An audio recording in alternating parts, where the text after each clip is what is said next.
Hello guys, hi. ഈ അടുത്തടുത്ത് ഇറങ്ങിയ ഒരു ബേസിൽ ജോസഫ് ചിത്രമാണ് ഭ്രാവിൻ കുടിഷാപ്പ്. ഈ പടം കണ്ടപ്പോൾ എനിക്ക് തോന്നിയ ഒരു കാര്യം എന്ന് പറയുന്നത്, ഇതിൻ്റെ ട്രെയിലർ മര്യാദയ്ക്ക് എടുക്കണം എന്ന് എനിക്ക് ഇതിൻ്റെ അണിയറ പ്രവർത്തകരെടുത്ത് പറയാനായിട്ട് തോന്നുന്നുണ്ട്. ഒന്നാമത്തെ മെയിൻ കാര്യം എന്ന് പറയുന്നത്, ഈ ട്രെയിലർ കണ്ടിട്ട് പലരും തെറ്റിദ്ധരിച്ചിട്ടുണ്ട് ഇതൊരു അടിപ്പടം അല്ലെങ്കിൽ ഒരു ബഹളം ഇതൊക്കെയുള്ളൊരു പടമാണ്. അങ്കമാലി ഡയറീസ് പോലുള്ളൊരു പടം. അതൊന്നും ഉദ്ദേശിച്ച് കാണാത്ത ഒരുപാട് ആളുകളുണ്ട്. ചിലർക്ക് ആ ജാനറിൽപ്പെട്ട പടം ഇഷ്ടപ്പെടുന്നില്ല. പക്ഷേ എനിക്കിഷ്ടപ്പെട്ടു. നല്ല പടമാണ്. ഇതൊരു മൈൻഡ് ഗെയിം പടമാണെന്ന് എനിക്ക് തോന്നി. ഒന്നാമത്തെ കാര്യം, ബേസിൽ ജോസഫ് ഇപ്പോൾ അഭിനയിക്കുന്ന എല്ലാ സിനിമകളും നോക്കിയും കണ്ടൊക്കെയാണ് ചെയ്യുക. കാരണം പുള്ളി പുള്ളി ഒരു സ്ക്രിപ്റ്റ് കിട്ടുകയാണെങ്കിൽ തനിക്ക് പറ്റിയ ഒരു കഥാപാത്രമാണോ അല്ലയോ എന്ന് നോക്കിയിട്ട് ആണെങ്കിൽ മാത്രമേ പുള്ളി കമ്മിറ്റ് ചെയ്യത്തുള്ളൂ. അല്ലെങ്കിൽ പുള്ളി എടുത്ത് തോട്ടിക്കളയും തോന്നുന്നു. അതുകൊണ്ട് തന്നെ പുള്ളിയുടെ എല്ലാ പടങ്ങളും നല്ല രീതിയിലുള്ള ഹിറ്റുമാണ്. പിന്നെ നല്ലൊരു ഭാഗ്യം അനുഗ്രഹിച്ചിട്ടുണ്ട് പുള്ളിക്ക്. അത് പറയാതിരിക്കാൻ പറ്റത്തില്ല. ഭാഗ്യം കൂടെ വേണം. ഈ ഒരു സിനിമയുടെ കാര്യത്തിലോട്ട് കിടക്കുമ്പോൾ നമുക്ക് വേറെ കുറച്ച് കാര്യങ്ങൾ കൂടെ പറയാനായിട്ടുണ്ട്. ഒന്ന്, ഞാൻ സൂചിപ്പിച്ച ട്രെയിലർ, അത് മര്യാദയ്ക്ക് നിങ്ങൾ എടുക്കണമായിരുന്നു. എങ്കിൽ കുറച്ചുകൂടെ പ്രേക്ഷകരെ ആകർഷിക്കാനായിട്ട് നിങ്ങൾക്ക് സാധിക്കുന്നുണ്ടായിരുന്നു. ഈ പടം കണ്ടപ്പോഴാണ് ഇതൊരു മനസ്സിലായത്. ഇതൊരു അടിപ്പടമല്ല, ഇതൊരു ബഹളമുള്ളൊരു പടമല്ല, ഇതൊരു നല്ല ഒരു ഇൻവെസ്റ്റിഗേഷൻ ത്രില്ലർ ജേണലിൽപ്പെട്ട ഒരു പടമാണ്. എന്നിരുന്നാൽ കൂടെ അതിൽ വേറെ കുറച്ച് കാര്യങ്ങൾ കൂടെ ഇതിൽ ഇൻവോൾവ് ആയിട്ടുണ്ട്. അതും കൂടെ ഈ സിനിമയുടെ നല്ല ഒരു രീതിയിലുള്ളൊരു പ്ലസ് പോയിൻ്റാണ്.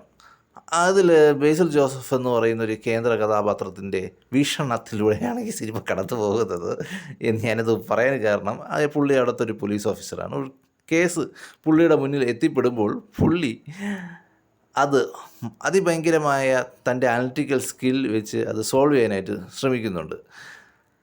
ബേസിൽ ജോസഫ് എന്ന് പറഞ്ഞൊരു പോലീസുകാരനെക്കുറിച്ച് പോലീസ് ഡിപ്പാർട്ട്മെൻറ്റിൽ തന്നെ ഭയങ്കര മതിപ്പാണ്. കാരണം പുള്ളി ഒരാളെ പോലും ഇടിച്ചിട്ടില്ല, തൊഴിച്ചിട്ടില്ല, ഉരുട്ടിട്ടില്ല. അയാൾ ദേഹോപദ്രവം ചെയ്യാതെ സ്വന്തം തലച്ചോറ് കൊണ്ടാണ് ബാക്കിയുള്ള എല്ലാ കേസുകളും തെളിയിച്ചിട്ടുള്ളത്. അതുപോലെ തന്നെ ഈ ഒരു കേസും പുള്ളി തെളിയിക്കാനായിട്ട് പോവുകയാണ്. പുള്ളിയുടെ അനലിറ്റിക്കൽ സ്കില്ലെന്ന് പറയുമ്പോൾ ഒരാളെ കാണുമ്പോൾ തന്നെ പുള്ളി പറയും അയാളുടെ എന്താണെന്നാണ് അയാളുടെ നമ്മളാരും കാണാത്ത കുറച്ച് കണ്ണുകളിലൂടെ പുള്ളിയുടെ അനലിറ്റിക്കൽ സ്കിൽസ് നമുക്ക് തെളിയിക്കാനായിട്ട് സാധിക്കും. ഉദാഹരണം പറയുകയാണെങ്കിൽ, ഒരാളുടെ താലിമാല കാണുമ്പോൾ തന്നെ പുള്ളിക്ക് മനസ്സിലാകും ആളുടെ വിവാഹം കഴിഞ്ഞിട്ട് എത്ര വർഷമായി എന്നത്. ആ താലിമാലയുടെ പഴക്കം ഒരു മനക്കണക്ക് വെച്ചിട്ടാണ് പുള്ളി കാര്യങ്ങൾ പറയുന്നത്. പക്ഷേ അവിടെ പുള്ളിക്ക് തെറ്റിപ്പോയി. കാരണം ആ താലിമാല ആൾ മാറ്റിയതാണ്. ഒരു 6 കൊല്ലം മുന്നേ ആൾ മാറ്റിയതാണ് താലിമാല.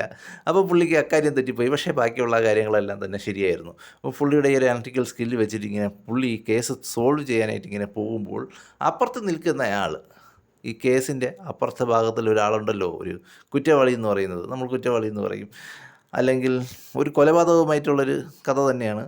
അപ്പോൾ ഈ കൊല ചെയ്ത ആൾ ബേസിൽ ജോസഫ് എന്ന് പറഞ്ഞ ആ ഒരു പോലീസുകാരനുണ്ട്. അതിനേക്കാളും ബേസിൽ ജോസഫ് അഭിനയിച്ച പോലീസ് ക്യാരക്ടറുള്ള ആ ഒരു വ്യക്തിയെക്കാളും വളരെ ബുദ്ധിമാനായിട്ടാണ് കാണപ്പെടുന്നത്. അപ്പോൾ ഈ കേസ് എങ്ങനെ തെളിയിക്കും എന്ന് നമ്മളിങ്ങനെ ആകാംക്ഷയോടുകൂടി ഇങ്ങനെ പൊയ്ക്കൊണ്ടിരിക്കുകയാണ്. ഞാൻ ഈ വില്ലനെ റിവീൽ ചെയ്യാത്തതിൻ്റെ മെയിൻ കാര്യം എന്നത്, നിങ്ങൾ അഥവാ സിനിമ പോയി കാണുകയാണെങ്കിൽ അതിൻ്റെ രസം കളയണ്ട എന്ന് ഉദ്ദേശിച്ച് തന്നെയാണ്. നമ്മളെ ഭയങ്കര രീതിയിൽ കൺഫ്യൂസ്ഡ് ആക്കുന്നുണ്ട്.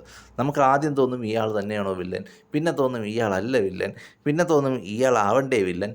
അങ്ങനെയൊക്കെ നമ്മളെ ഭയങ്കര രീതിയിൽ അങ്ങ് കൺഫ്യൂസ്ഡ് ആക്കി വേറെ ആരൊക്കെയാണ് വില്ലന്മാർ, പിന്നെ നമ്മൾക്ക് തോന്നും ബേസിൽ ജോസഫാണ് വില്ലൻ. അങ്ങനെയൊക്കെ ഇങ്ങനെ കൺഫ്യൂസ്ഡ് ആക്കി വൻ രീതിയിൽ ട്വിസ്റ്റുകളൊക്കെ ഉണ്ട്. അവസാനം വന്നിട്ട് നമ്മുടെ കൺഫ്യൂഷനൊക്കെ തന്നെ നമുക്ക് മാറ്റി തരുന്നുണ്ട്.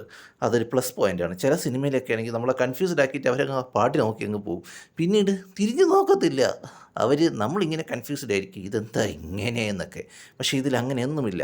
ഇതിൽ നമ്മളെ എല്ലാം കൺഫ്യൂസ്ഡ് ആക്കുന്നുണ്ട്, അതിനൊക്കെ തന്നെ നമുക്ക് ഉത്തരവും നൽകുന്നുണ്ട്. അത് വളരെ നല്ല രീതിയിൽ എനിക്ക് ഇഷ്ടപ്പെട്ട ഒരു കാര്യമാണ്.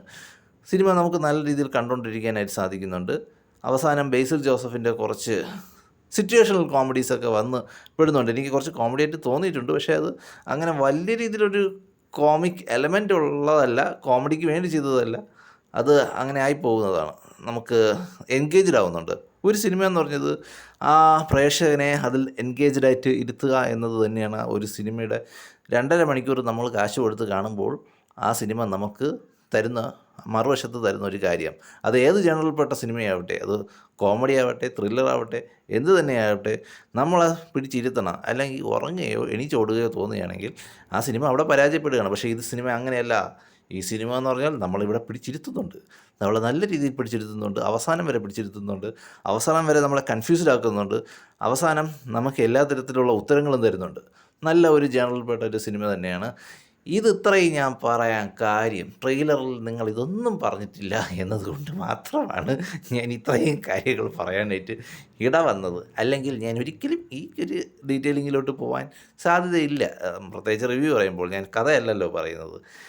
അപ്പോൾ സിനിമ പോയി കാണുക. അടിപൊളി സെറ്റപ്പ് പരിപാടിയാണ് ചെയ്തു വെച്ചിട്ടുള്ളത്. പിന്നെ മാത്രവുമല്ല, ഇതിൽ അഭിനയിച്ചിട്ടുള്ള മറ്റു താരങ്ങളൊക്കെ നല്ല രീതിയിൽ തന്നെ പെർഫോം ചെയ്തിട്ടുണ്ട്. പല കലാകാരന്മാർക്കും നല്ല രീതിയിൽ പെർഫോം ചെയ്യാനുള്ളൊരു അവസരം ഇതിലെ ഡയറക്ടർ നൽകി എന്നത് ഇതിലെ പ്ലസ് പോയിൻ്റാണ്. മാത്രവുമല്ല, ഇതിലെ ഒരു അനാവശ്യമായിട്ടും പാട്ടുകളൊന്നും കൊണ്ട് നിറച്ചിട്ടില്ല. നിങ്ങൾ ഈ സിനിമ പോയി കാണുമ്പോൾ നിങ്ങൾക്ക് അതിനൊക്കെ ഉള്ളൊരു ഉത്തരം കിട്ടുന്നതാണ്. പിന്നെ ബേസിൽ ജോസഫ് ഇപ്പോൾ സ്റ്റാർ വാല്യൂ, സാറ്റലൈറ്റ് വാല്യൂ എല്ലാം നിറഞ്ഞ് നിൽക്കുന്ന ഒരു നല്ലൊരു നടനാണ്. ചെയ്ത പടങ്ങളെല്ലാം തന്നെ നമ്മളെ തൃപ്തിപ്പെടുത്തുന്ന തരത്തിലുള്ളതാണ്. ഒരു ഫ്ലോപ്പ് പോലും പുള്ളി ചെയ്തിട്ടില്ല എന്നതാണ് സത്യം. പുള്ളിയുടെ ഒരു ബുദ്ധി കൂർമ്മതയും തൻ്റെ ക്യാരക്ടർ ഏതിനാണ് അനുയോജ്യം എന്ന് അനലൈസ് ചെയ്ത് അത് കൊണ്ടുവരാനും അവതരിപ്പിച്ച് ഫലിപ്പിക്കാനുമുള്ള പുള്ളിയുടെ കഴിവ്, അല്ലാതെ ആവശ്യമില്ലാത്ത കൂറ പരിപാടികൾക്കൊന്നും പുള്ളി പോകുന്നില്ല എന്നുള്ളൊരു വിശ്വാസം ഇപ്പോഴും പ്രേക്ഷകർക്ക് 100% ഗ്യാരണ്ടി നൽകുന്ന ആ ഒരു വിശ്വാസം ഇപ്പോഴും കാത്തു സൂക്ഷിച്ചിട്ടുണ്ട്. നിങ്ങൾ ഈ സിനിമ പോയി കാണുക. നിങ്ങൾക്ക് ഓർത്ത് പോയാലാണ്. എല്ലാവർക്കും ഇഷ്ടപ്പെടാം.